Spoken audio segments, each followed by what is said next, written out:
Então, pessoal, vamos ver a aula sobre pé de galinha. Essa aula é muito importante para vocês aí na prova da ANAC.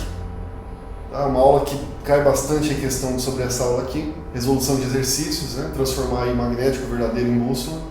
E esse assunto depois pode ser integrado na prova de vocês com computador de voo. Então é interessante aí dar uma olhada bem legal nesse assunto aqui.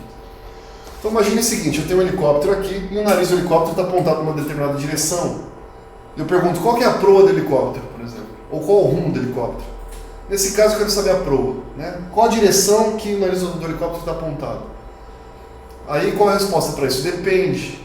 Depende, né, de qual norte você está se referindo. Né? Qual a proa em relação ao norte verdadeiro, ou em relação ao norte magnético, que a gente viu, né? O verdadeiro e o magnético não estão nem sempre na mesma direção. E o norte bússola, que é aquele norte que surge, que é porque a agulha por exemplo, da bússola para estar apontando para o magnético e não está porque tem um desvio aí devido a algum equipamento da aeronave ou uma interferência externa.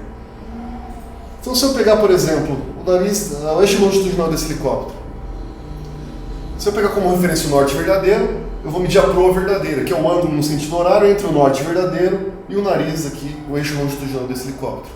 No caso, eu vou ter um ângulo de 100 graus, que vai ser a proa verdadeira.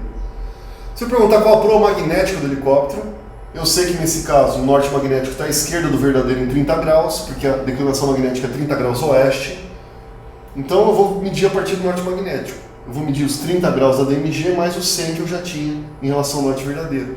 Então se eu for medir aqui a partir do norte magnético, eu vou medir 30 graus mais os 100 que eu tenho a partir do verdadeiro. Eu vou ter um ângulo total aqui da proa magnética de 130 graus. Então a proa magnética vai ser 130 e a verdadeira vai ser 100.